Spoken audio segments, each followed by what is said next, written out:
The Bible is full of stories of Jesus having meals with lots of different people.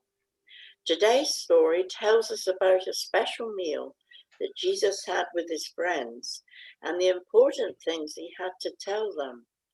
He also showed them that eating bread and drinking wine would be a special way to remember him after he had gone away. Let's open the book and read about an important meal. Jesus and his 12 friends sat down to eat. There was lamb and bread and wine, a nice meal, but Jesus was sad. "What's the matter, Jesus?" asked one of his friends. I have to go away tomorrow. Jesus sighed. And I'll miss you all very much. Jesus' friends were surprised. "Where are you going?" they asked. I'm going to be with my Father in heaven. He whispered. I'm going to die. Now Jesus' friends were sad too. There are people here in Jerusalem who do not like me. Jesus explained. They do not agree with what I teach. They do not believe I come from God. And tomorrow they will arrest me and hurt me and nail me to a cross and kill me. "No," said Jesus' friend.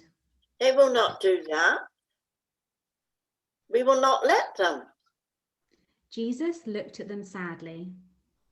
One of you has already taken money from them and agreed to help them catch me. Jesus' friends stared at each other. "Well, it's not me," said one. "Not me either," said another. But one of them, a man named Judas, just looked at Jesus, then stood up and walked out of the room. Let him go, Jesus told the others. We have something more important to do. And with that, Jesus took a chunk of bread and said a thank you prayer. I will never forget you, he said to his friends. And I don't want you to forget me either. Then he broke the bread in half and passed it round. This is my body, he said. I give it up for you.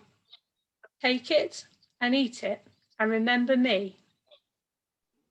Then he took a cup of wine and said a thank you prayer for that as well. This is my blood, he said.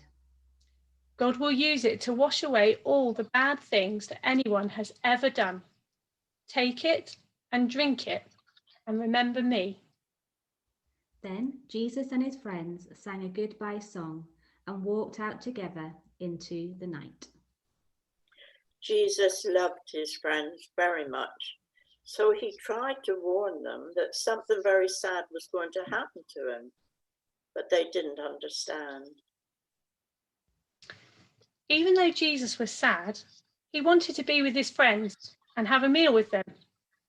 Let's close our eyes for a moment and think about a time when we had a special meal with our friends and family.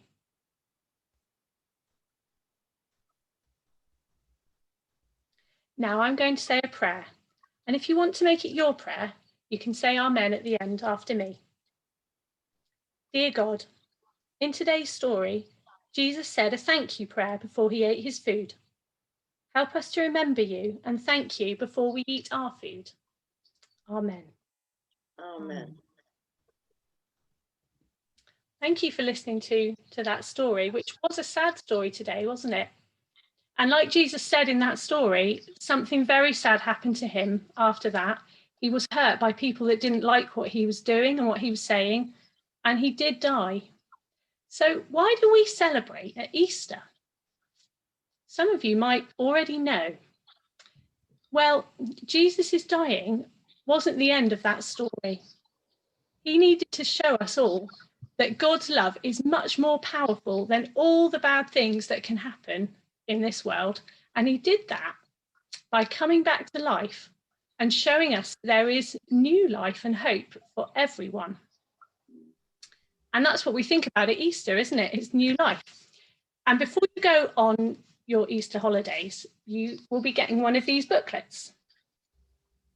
It's a gift from everybody in our churches in the village, and it's got in it the rest of the story. So we just heard the beginning today, just the sad and scary beginning of the story, but it doesn't end sad and scary.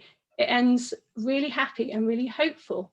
And when you read this booklet, you will see why some of those signs and symbols of Easter that we see around all remind us of the hope and the happy story that Easter has for us.